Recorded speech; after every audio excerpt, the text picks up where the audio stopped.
عليه وعلى آبائه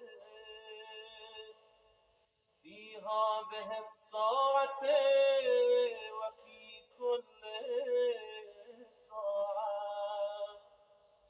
وليا وحافظا وقائدا وناصرا ودليلا وعينا حتى تسكنه أرضك طوعا وتمتعه فيها